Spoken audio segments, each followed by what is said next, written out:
안녕하세요, 최 팀장입니다.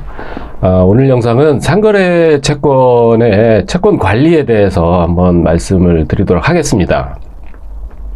보통 이제 상거래라고 하면은 사업자 간의 이제 거래가 이제 거의 대부분이 될 수도 있겠고, 아니면은 채권자는 사업자를 가지고 있는데 채무자 쪽은 사업자가 없다든가 이런 경우도 발생이 될 수도 있습니다. 근데 이제 예를 들어서 그 상거래는 종류가 굉장히 다양합니다.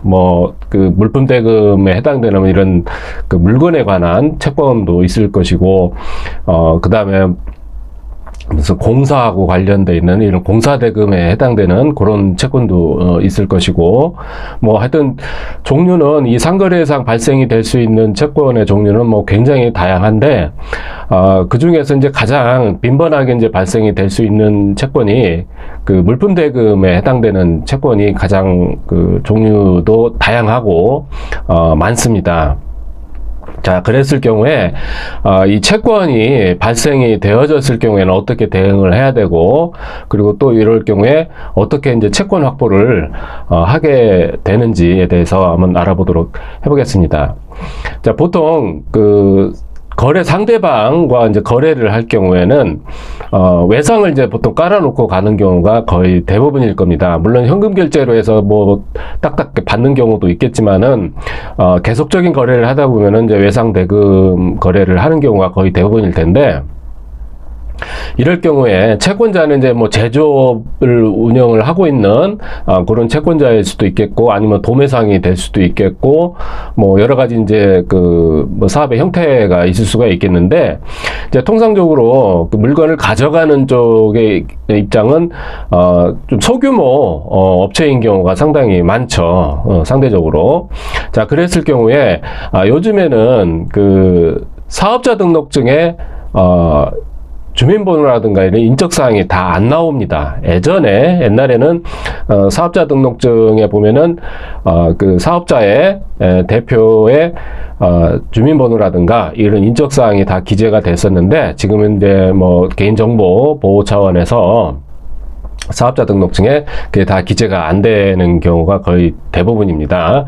자, 그러면은 채권자는 이제 어떻게 그 거래를 해야 되는 거기에 이제 의문점이 좀 있을 텐데, 통상적으로 이제 물건이 나가고 결제가 제대로 이루어지고 이렇게 평상시에는 문제가 생기지 않겠지만은 나중에 이제 외상값이 쌓이고 이게 결제가 한 달, 두 달 이렇게 자꾸 연체가 되고 제때 약속이 지켜지지 않는다 그러면은 이제 채권 관리를 해야 되겠죠. 그럴 경우에는 그러면은 예를 들어서 채권자가 채권 관리를 하는데 가장 중요한 거는 채무자의 인적사항을 파악을 하는 게 가장 중요합니다. 근데 이제 통상적으로 일을 하다 보면은 아주 규모가 큰 이런 회사나 법인 같은 경우도 예외가 되겠지만은, 이런 개인 사업자인 경우, 소규모의 어떤 그 상거래를 할 경우에는 그런 인적사항 파악하기가 상당히 쉽지가 않습니다. 무슨 주민번호를 달라고 해서 기재할 수도 없는 노릇이고, 요즘 같은 때.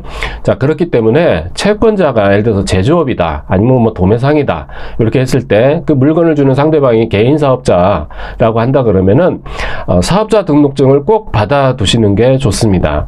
물론 그거 이외에 주민번호라든가 이런 거를 획득을 해서 장부에다 기재를 해놓을 수 있다 그러면 가장 좋겠지만은 그렇게 하기에는 사실 물리적으로 힘들기 때문에 채무자의 그 사업자 등록증, 상대방 거래처의 사업자 등록증은 꼭 받아 두시는 게 좋습니다. 그러면은 요거를 이제 어떨 때 활용을 하게 되느냐면은, 채무자가 예를 들어서 변제를 제때 하지 않고 자꾸 차일피일 이루어지게 되면은 결국에는 소송으로 가는 수밖에는 없겠죠. 그렇게 해서 이제 채무 명의를 획득을 해야 되는 상황이 되기 때문에, 보통의 일반적인 상거래 같은 경우는 마지막 거래일로부터 시효는 3년입니다. 그 채권의 시효가 상당히 상대적으로 짧다고 볼 수가 있습니다. 그렇기 때문에 재판을 통해서 판결문을 획득을 하게 되면은 채권 시효가 10년으로 이렇게 연장이 됩니다. 그런 효과도 있고, 물론 당연히 강제 집행을 할 수 있는 효력도 있겠죠.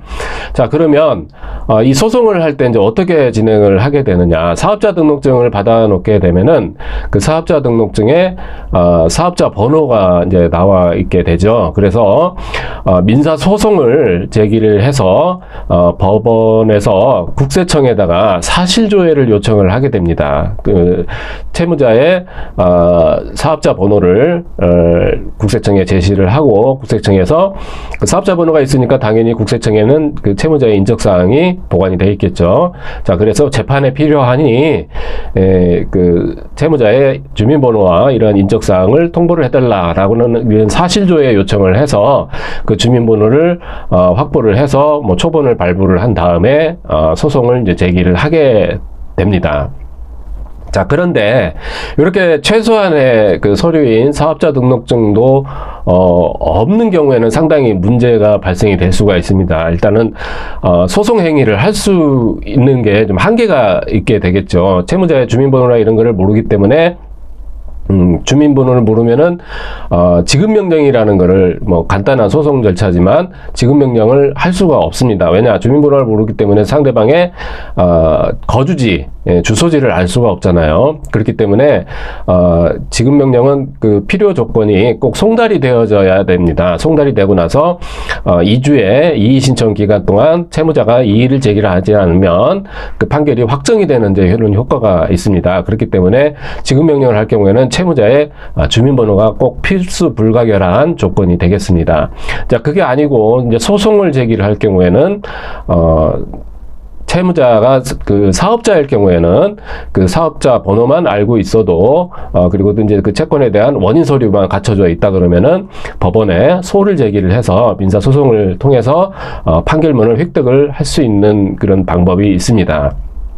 그래서 결론을 말씀을 드리자 그러면 물론 이제 채권이 발생이 안 되는 게 가장 좋겠죠. 그런데 이제 뭐 일을 하다 보면은 또 그런 경우는 또 드물기 때문에 뭐 필연적으로 채권이 발생이 될 수밖에는 또 없습니다. 그러면은 그 발생된 채권을 조기에 회수를 하고 하기 위해서는, 추심을 하기 위해서는 판결문을 획득을 해야 되는데, 그 판결문을 획득하는 데는 그 채무자의 사업자 등록증에 있는 그 사업자 번호를 꼭 숙지를 하고 계셔야, 그래야 소송하는데 지장이 없다. 이렇게 이제 결론을 말씀을 드리도록 하겠습니다. 자, 이상 최 팀장입니다. 감사합니다.